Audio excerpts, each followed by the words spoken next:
Our third speaker in this session is Professor Paul Martin from the University of New England. And Paul's had quite extensive experience and involvement in issues around agriculture and the law for an extended period. So please welcome Paul to the podium.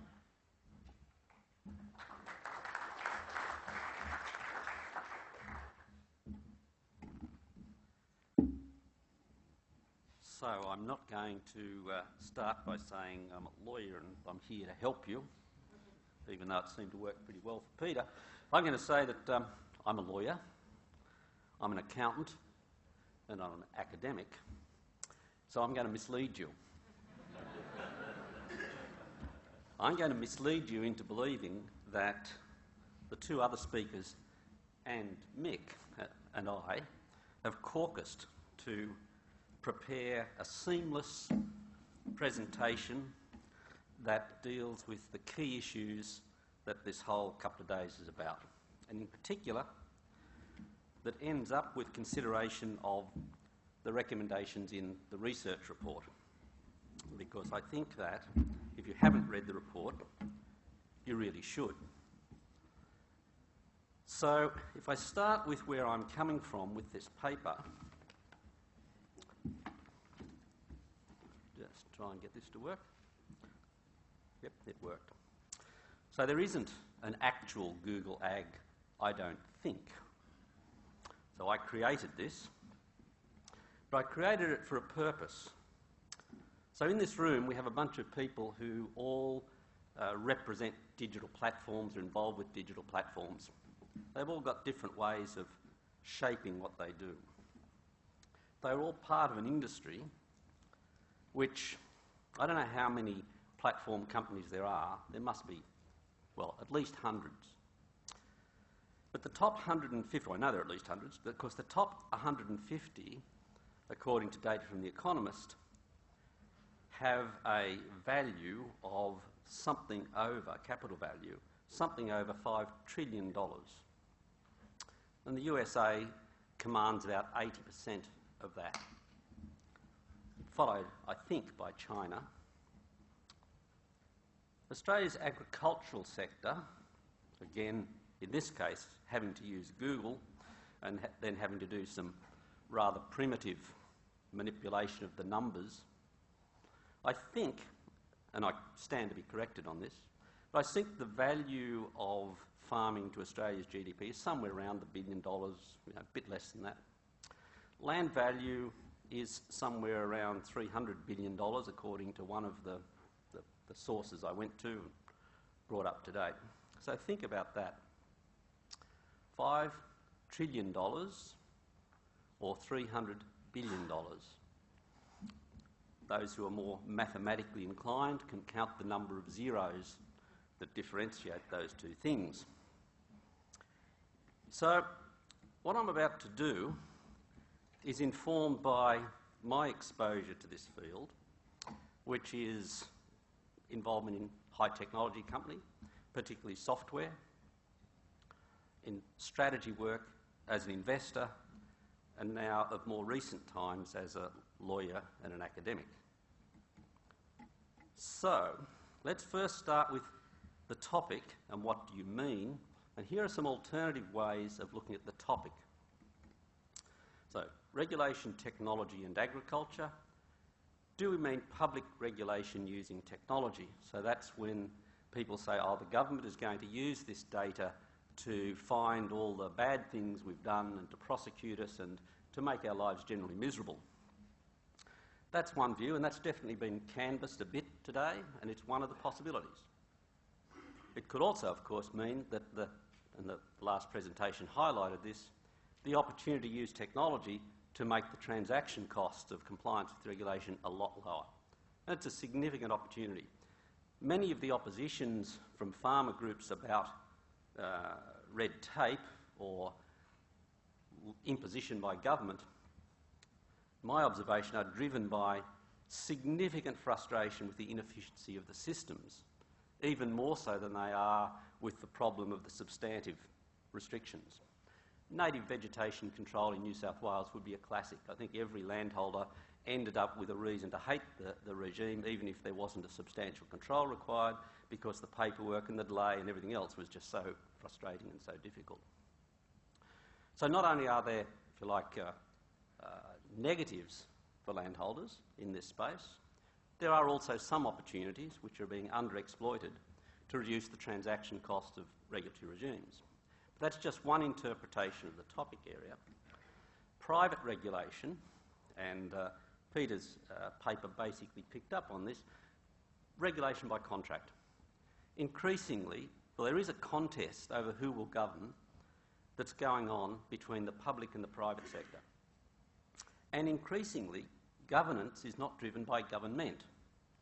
So industry codes, industry standards, market requirements, all those things are far more powerful than government action. And they're far more pervasive, and increasingly they are what's driving what happens, particularly on environmental issues. So that's another aspect of regulation.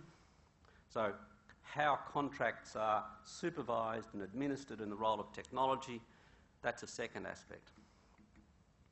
When we talk of regulation, we're talking about rules of different sorts. So I'm now saying we need to think of both public and private rules, and we also need to think about governing technology.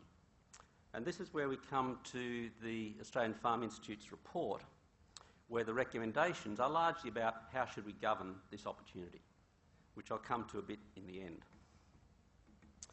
So we're talking about a hybrid now when we talk about regulation, and we're talking about a number of things all going on at once. Now, what do rules do? And technology does almost the same thing in different ways. It transfers power. So one of the things that's sort of a theme weaving through the talks is that there are concerns about the transfer of power to technology companies, power away from farmers, etc. So that's one of the things that happens. Laws also do that. So when we propose a different set of rules for managing technology, we're trying to shift power, which has issues of fairness, which is a constant problem, and big issues about transaction costs. Poorly designed rules add a lot of transaction costs to farming. We all know that. Technology can reduce those transaction costs and make regulation potentially more efficient. Not necessarily more palatable, but certainly more efficient. And Michael's presentation picked that up with the use of automated systems. Rules add costs, and so do technology, but they also can reduce costs, or at least technology can. And risk. Many rules are designed to reduce risk to someone. So food safety would be a classic. But also there's risk associated with technology, and there are rules about who will bear that cost. So most transactions involving farming are going to be affected by technology. It's pervasive, can't be changed, it's significant, it's absolutely fundamental. Now we come to issues of strategy. Prior life, I spent my life mostly working on technology strategy issues. And there was a guy called Teese who developed a really neat approach to some of these issues, looking at, basically it should be an S-curve, but the idea that in pursuit of efficiency, you start with an inefficient technology, it gets better over time and with use, and you end up with an efficient outcome. But he highlights it goes through, there's different issues arise at different stages, and many of our farming technologies at the moment are somewhere on this S-curve. So new, being developed, there is no paradigm. There is not a single model about how you make this stuff work. Lots of people are trying, working on it. Now, think about apps, think about drones, think of a lot of robotics. So there's a lot going on, but then it gets more mature. For example, precision positioning. And then you get to the point where it's fully mature and you don't even know it. Now, the technology company that I was part owner of and chairman of did spatials. We did spatial work. And I saw, and have continued to observe, it went from the point where everybody was struggling with How do we create a really good address system for GPSs to drive all sorts of stuff? And my little company was looking at hiring a bunch of cars and going to do what Google Maps have done. And it was a real big issue. Nowadays, you don't even know who provides the technology embedded in your mobile phone that you use all the time when you want to go from place to place. It's become a commodity, relatively cheap. Everybody knows how to do it. Everybody knows how to make it work. The game has changed. And the law changes, the issues change. So property rights, and that was, Peter addressed this to some degree, big issue, early stage. Issues of privacy probably become more important. And then we come to competition policy, and I'm going to come back to competition policy. Once you're dealing with, if you like, monopolies, large-scale, well-established, competition policy comes to the fore. And remember those numbers I gave you about platform companies versus farming. There's competition in there. Then you come to issues that these are pervasive, doesn't matter where you're on, there's contracts. There's issues about evidence, and I'm not just talking about evidence for prosecution, I'm talking about the evidence that you use to oblige people to comply with a contract, for example. That's all about evidence. Liabilities, issues about data, which Peter's addressed, and then transaction efficiencies.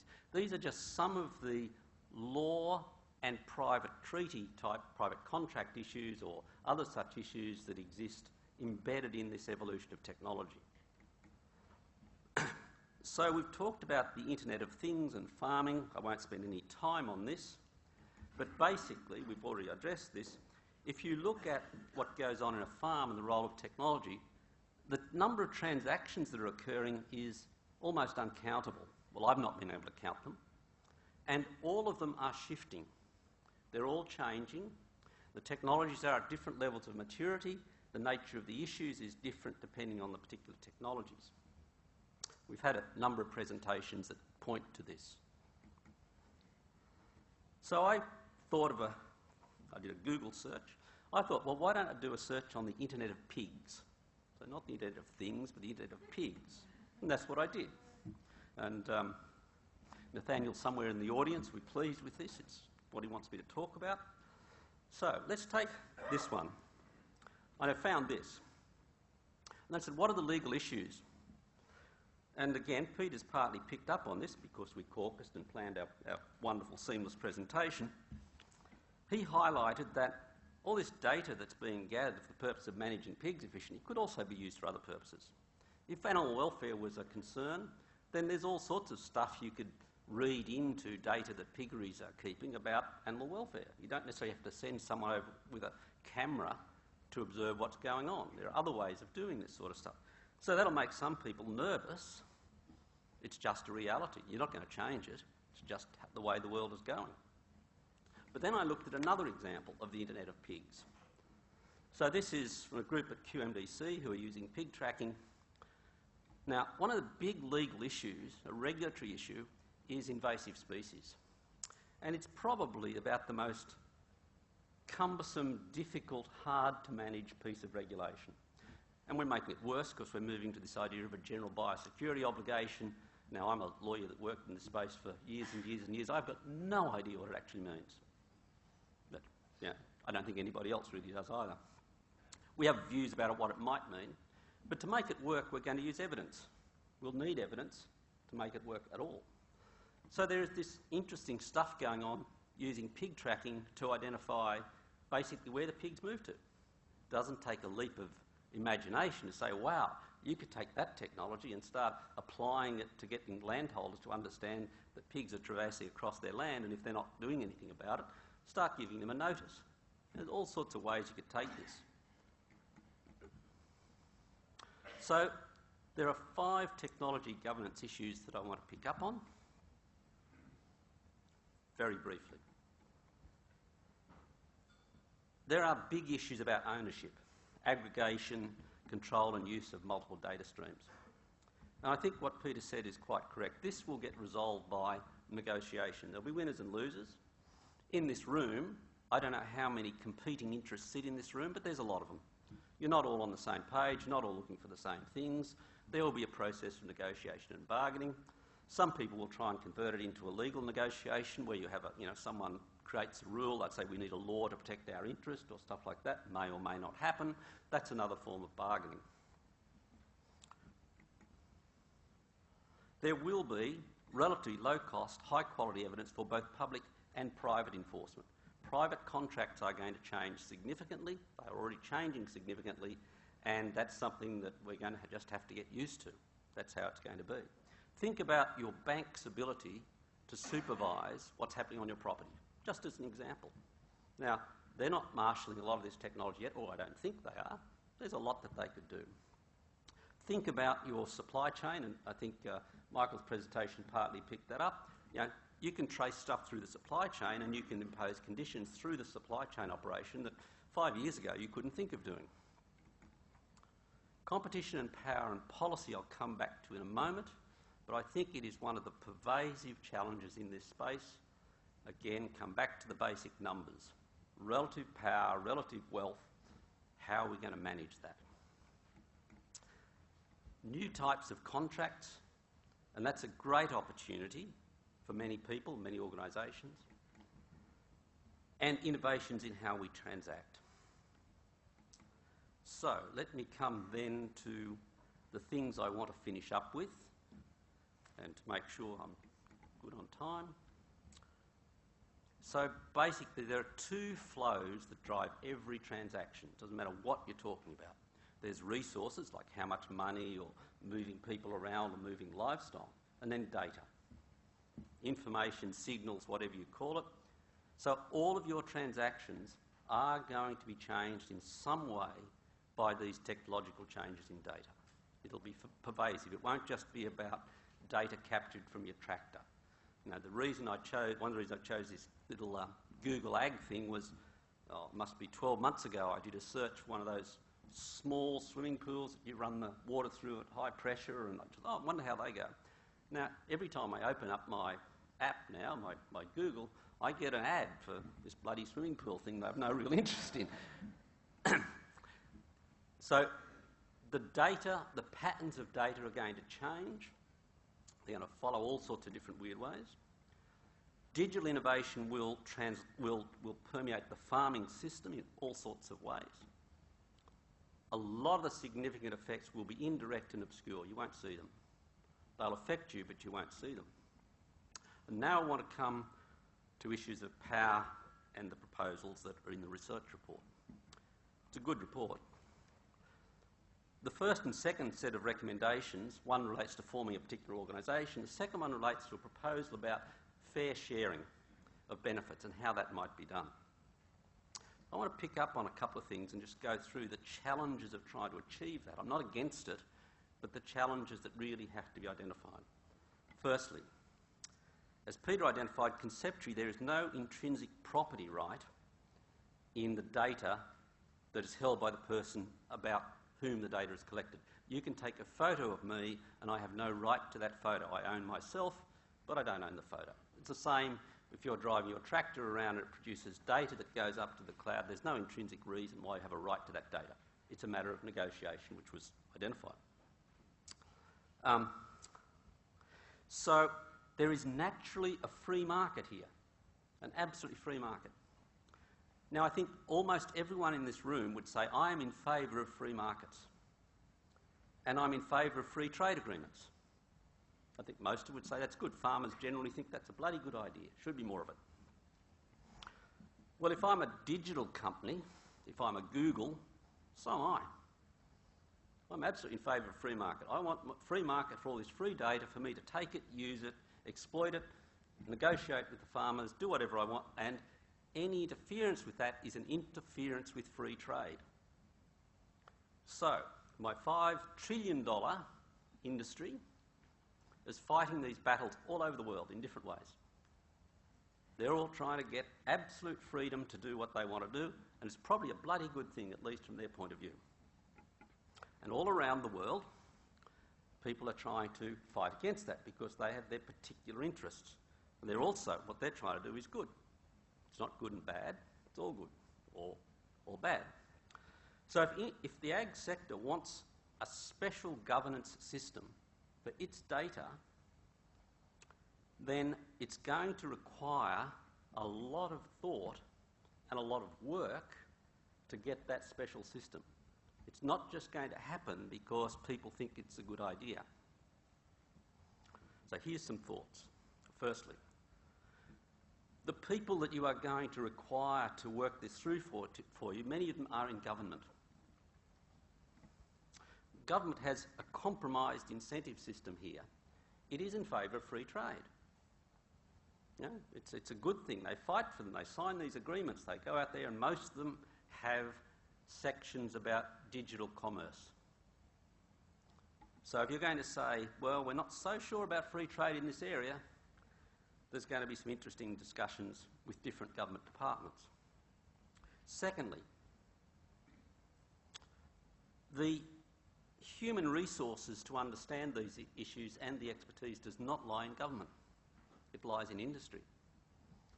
So that is saying, to me, policy development in this space probably needs a rich partnership between industry, and not just ag industry, but technology industry and all sorts of other groups, in order to develop and to pursue the policy that is wanted.